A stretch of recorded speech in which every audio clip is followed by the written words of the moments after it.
Assalamualaikum warahmatullahi wabarakatuh. Kenalkan, nama saya Skarmaka Danila dengan NIM 12122000219. Di sini saya akan menjelaskan mengenai fenomena dan tantangan manajemen pada business relationship yang merupakan aspek terpenting dalam suatu perusahaan. Setiap perusahaan pasti memiliki tujuan. Nah, untuk mencapai tujuan tersebut, sebuah perusahaan pasti melakukan yang namanya pertama, mengembangkan produk dan layanan perusahaan. Yang kedua, menciptakan pasar. Yang ketiga, memproduksi barang. Yang keempat, memilih mitra bisnis. Yang kelima, mengirimkan penawaran. Yang keenam, menjual produk. Dari keenam hal di atas akan menciptakan yang namanya ancaman. Apakah ancaman bisa diubah menjadi peluang? Jawabannya tentu saja bisa.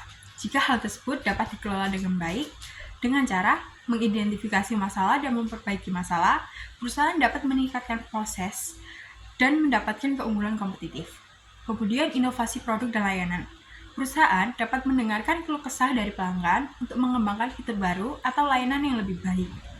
Kemudian, penguatan hubungan. Perusahaan dapat menangani masalah dengan transparansi dan komunikasi yang baik, dapat meningkatkan kepercayaan dan loyalitas mitra bisnis. Kemudian, disverifikasi merupakan ancaman ketergantungan pada satu mitra bisnis dapat mendorong perusahaan untuk mencari mitra baru atau disverifikasi pasar untuk membuka peluang baru.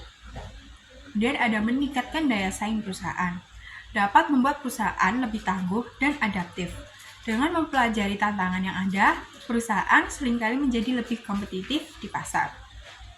Apa sih business relationship itu?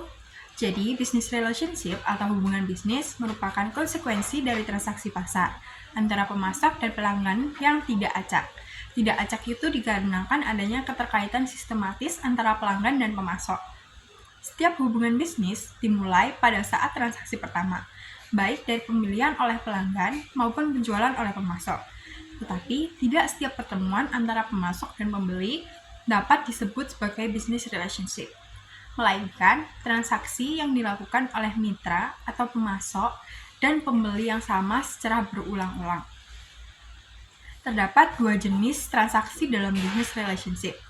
Yang pertama ada transaksi diskret atau sederhana, transaksi yang bersifat satu kali atau tidak berulang. Yang kedua ada transaksi relasional atau kompleks, transaksi yang melibatkan hubungan jangka panjang dan interaksi yang lebih mendalam antara pihak-pihak yang terlibat. Tanggung jawab business relationship pada grafik Houman di atas menunjukkan bahwa perilaku moral dan kondisi tekanan terhadap persaingan yang kuat dapat menimbulkan masalah bagi perusahaan. Dengan memahami ancaman dan peluang dalam business relationship, perusahaan dapat mengelola hubungan lebih baik dan meraih kesuksesan jangka panjang. Sekian penjelasan yang dapat saya sampaikan pada video kali ini. Terima kasih atas perhatiannya. Wassalamualaikum warahmatullahi wabarakatuh.